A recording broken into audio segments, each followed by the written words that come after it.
cancer. So you see this and you wonder why. Why does this happen? You're supplying them with the meds that the doctors are writing, but there's something missing. So I started to get into nutrition. Probably had the biggest vitamin section between LA and San Francisco as far as in a drugstore. So about 3 years later, after getting into the hospital pharmacy, my daughter Karen called me home one night, and she was bathing her in a tub, and she was covered with a lot of bruises. And it was more than just getting bruised while playing. You know, absolutely her capillaries were breaking. So we took her to the doctor the next day, which would have been about a Thursday, and he came back on Saturday, said, I want to come to the house to meet with you, and I knew something was serious. So he told us that she had acute lymphocytic leukemia, and she had 3 months to live. Now, I went to the store the next day, thinking here between the hospital and the pharmacy, I have all these lotions and potions, all the things that I've learned in pharmacology and biology, and I didn't know where to turn. They ended up taking her down to Children's Hospital in Los Angeles with 48 other children. She was there. By the grace of God, she received a special protocol from St. Jude's Hospital in Memphis. The other 48 children died, and she survived. So, praise God, she's healthy today. But what that did is it even pushed me more into nutrition. During this period of time, of course, we had to be very careful about her diet, because it's not always, you know, the medicines you're taking or even the nutrition. You have to get less of the bad stuff and more of the good stuff. So we learned a lot more about healthy eating for the children, and that kind of took me into kind of nutrition for life. That's awesome. Sometimes our greatest tragedies become the impetus to our greatness, period, and what you've done. Whew. Leigh Ann, tell us a little bit about your story.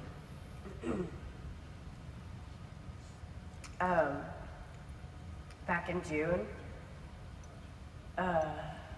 found a lump in my breast that I knew wasn't right. I, like the good Christian girl I am, thought I could pray my way out of it, and spent 2 months on my knees trying to fix it between me and God. God said no.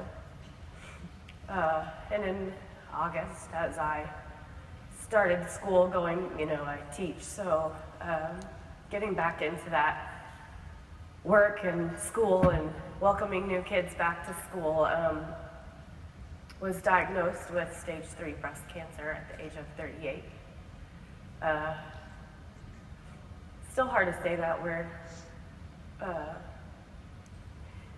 It always seemed like something that happened to older people, not people who were 38. Wasn't in my family.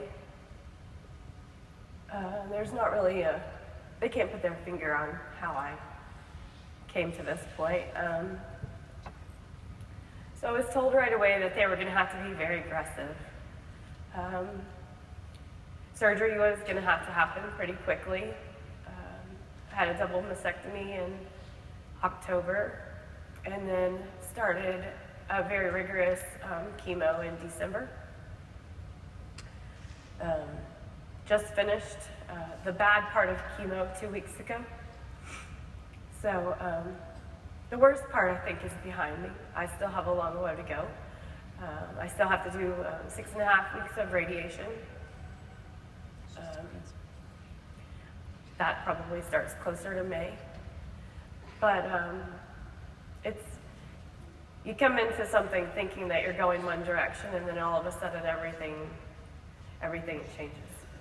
I know we were talking yesterday, and with all the toughness of chemo and everything you've been through, you were sharing how, I'm not going to say you felt great, but how much improved that you've been. What do you relate that to?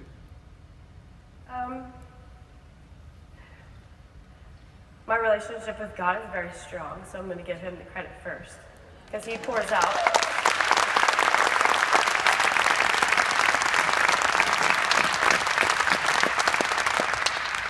He pours out mercy on me every day, and there are many days I get up and just say, give me what I have to do to get through today.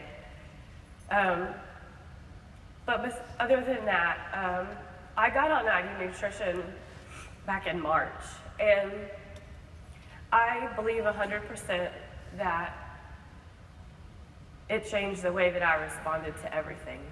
When I had surgery, I came home the day after surgery with no pain medicine. I went back to work in 3 weeks, teaching full-time, coaching full-time.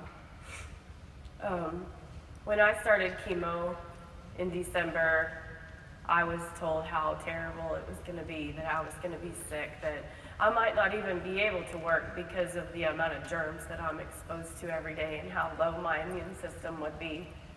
And other than missing school for actual treatments, I've only missed 3 days of school during this whole 18 weeks.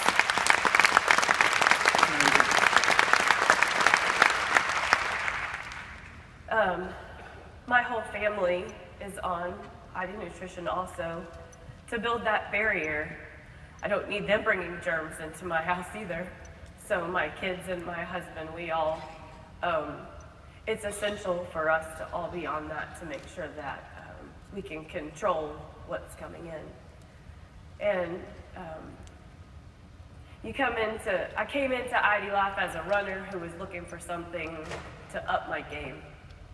And, 6 months in, it became a lot more about how am I going to survive and how am I going to keep my health when they're going to strip my system and make it very unhealthy.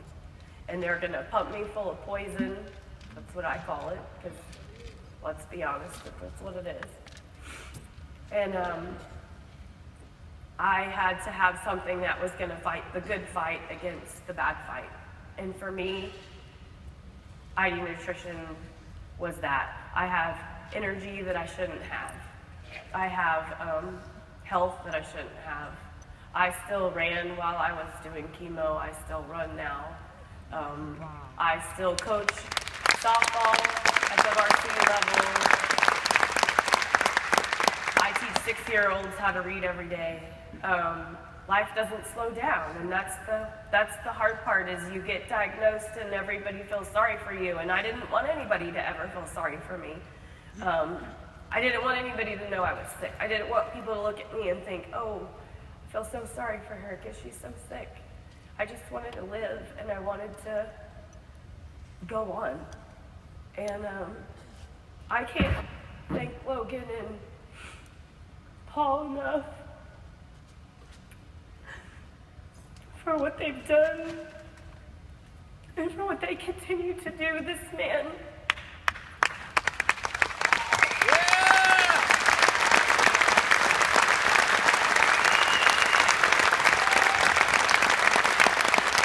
he said yesterday while we were talking that he almost quit at one point and turned his back on all of it. And in my head I'm going, no, please don't quit. Even though I know how the story ends, he didn't quit. But in my mind, I'm like, no. Well, let me share a little one.